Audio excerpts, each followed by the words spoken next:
Good morning. So you might see my title, The Socratic Method Revisited, and think I'm at the wrong law conference.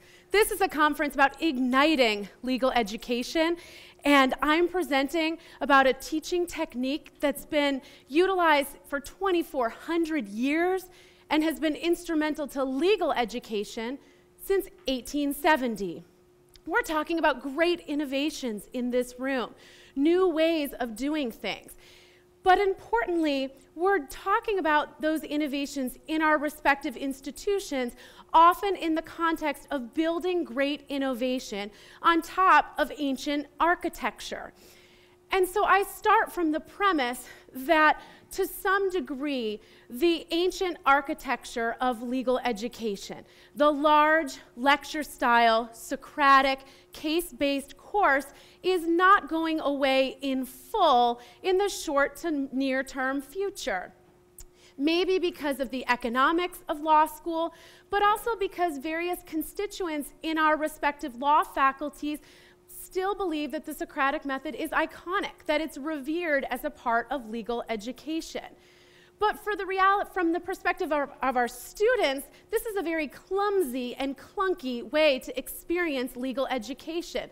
To have a bulk of your classes remain this large lecture-style Socratic case-based course, buttressed by great innovation in the legal research and writing course, in upper-level skills courses, in experiential learning, in community-based learning, and in clinical offerings.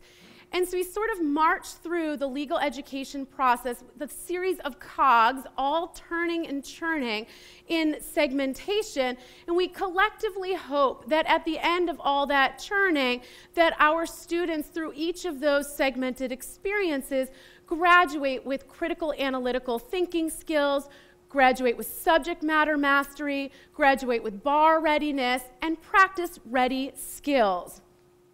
But what we don't do, and what we're not talking about in the context of innovation, is imagine a world where even in a large lecture-style Socratic case-based course, we could still at least catalyze or build a stronger foundation for our students to take away greater benefits from these other innovations in our legal education process.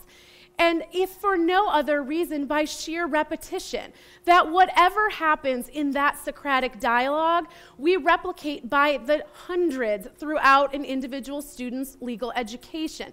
So we at least have the advantage of repetition in those courses to reinforce some of the principles that are happening in the larger innovations outside of the Socratic lecture class. So the Socratic dialogue itself could be revised or tweaked in 3 ways to better catalyze the rest of the legal education process, to make it client-based, research-based, and counseling-based. First, client-based. On its most simple level, hundreds of times a year, students are asked by their professors, what are the facts of the case?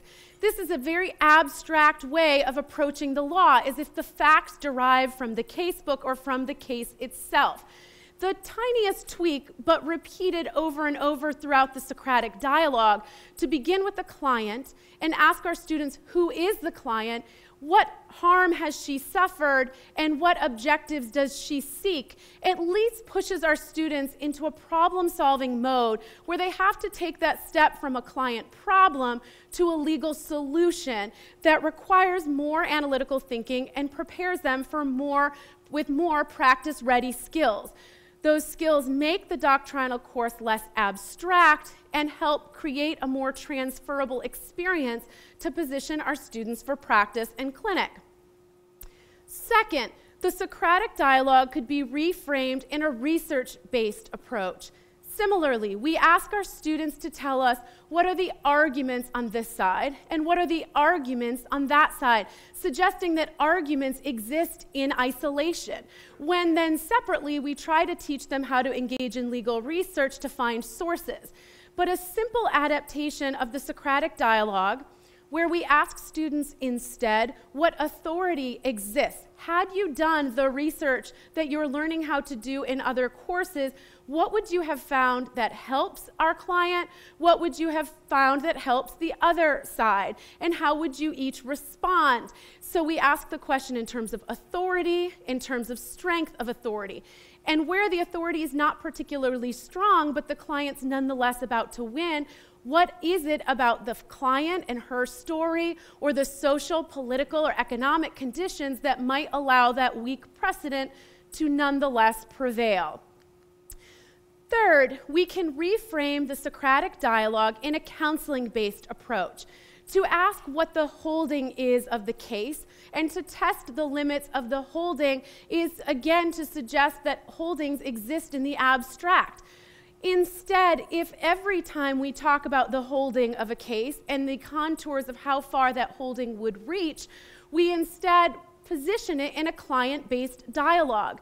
Let's speak with the client. Did the result that the court granted, does it help your client? Does it achieve in full her objectives, in part her objectives, or not at all her objectives? And in doing so, what other recourse might be out there and what other conditions might need to exist for the court to have found for her? So if we think about this approach in the context of a case like Griswold versus Connecticut, Griswold is taught in constitutional law and it's taught in our family law courses.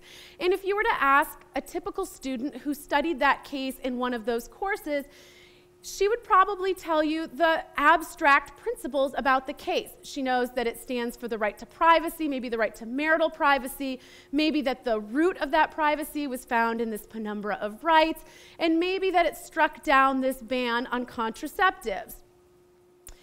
But if we reframe that in a client-based, a research-based, and a counseling-based approach, think about the different responses you might get from that student.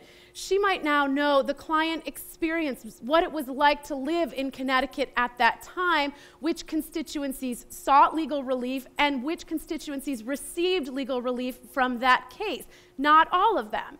And she might also know what the stakes were on the other side. What did the opponents of the litigant, the petitioners there, feel was at stake? What authority were they using?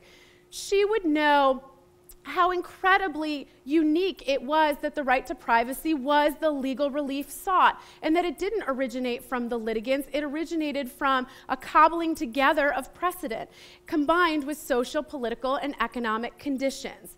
She would realize some of the modern implications of the case, and instead of testing the contours of that rule in the abstract, let's get client calls. When the next client calls us and hears we won that case, we can start to think, do the limits of that rule reach as far as another client, or is it restrained and cabined?